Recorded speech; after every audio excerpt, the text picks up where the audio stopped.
Today we have Mona, the great broke astrologist.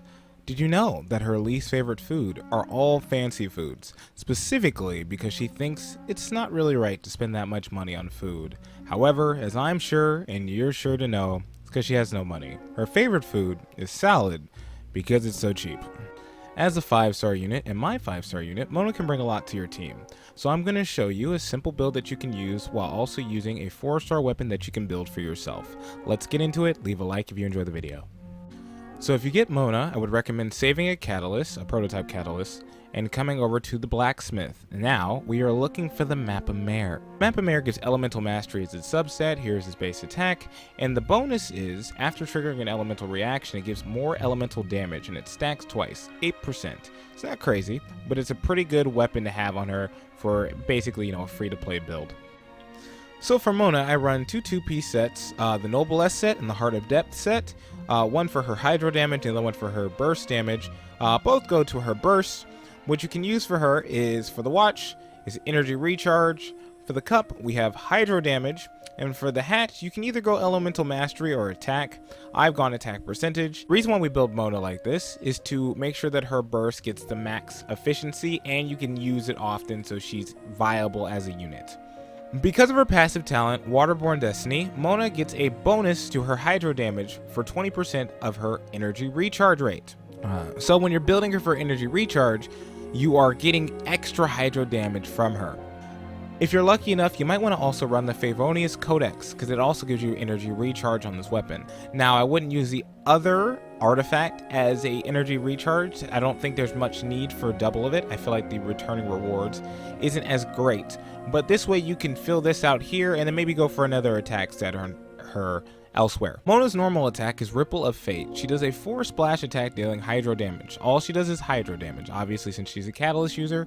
So just keep that in mind when you're attacking things like slimes or anything that has a shield. The attack percentage on it isn't the most amazing. She can still do damage if you need her to be there, but I would not run her for DPS specifically because of these stats. Mona's skill is a mirror reflection of Doom.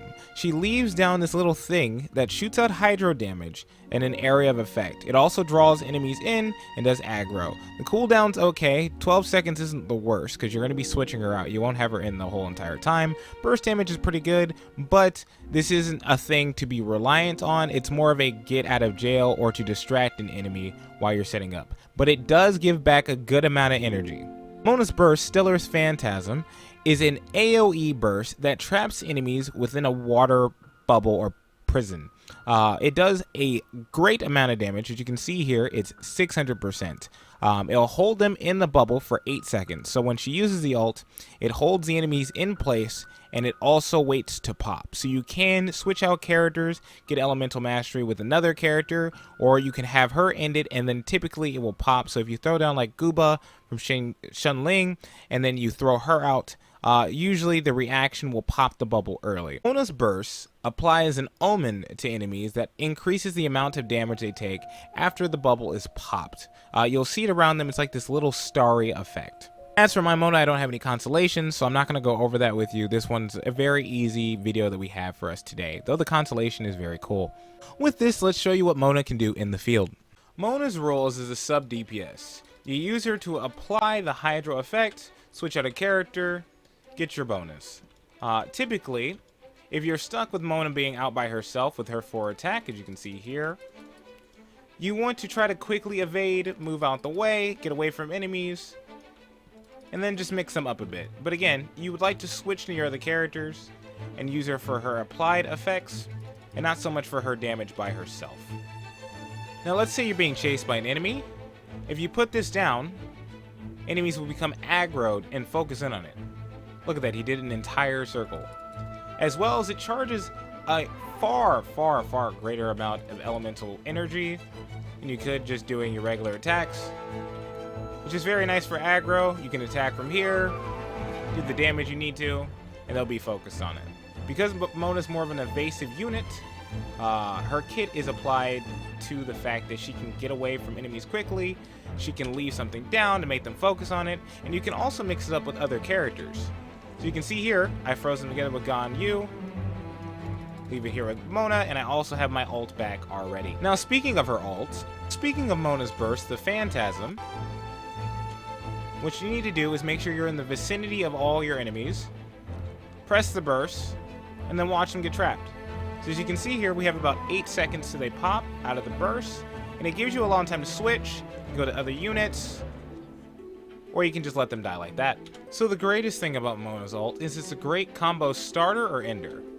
So a team I like to run was the Mona Lisa team, because you can do this. You can set up a whole combination and allow other units to do better because of Mona. Mona supports her other units very, very well. Or again, you can just have fun putting them in bubbles, combining things like this, and popping the bubble.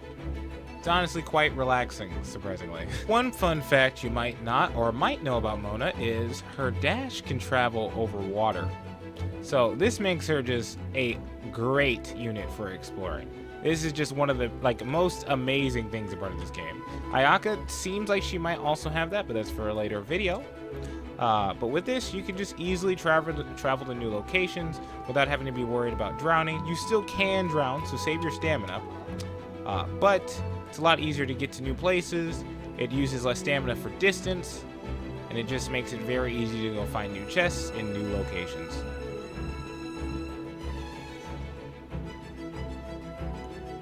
For the pros of Mona, I'd like to say I think she's a great battery. As a support, she's amazing. She's very evasive and quick, as you can see here.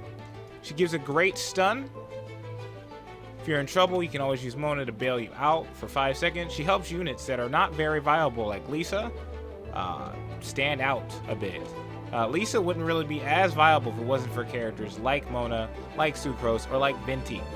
The one thing I will say she can struggle with is when you go up against enemies like this ice slime here, you won't do really any damage whatsoever. It's a lot lower level, but even if, right now, as you can see, I am doing nothing really to its shield.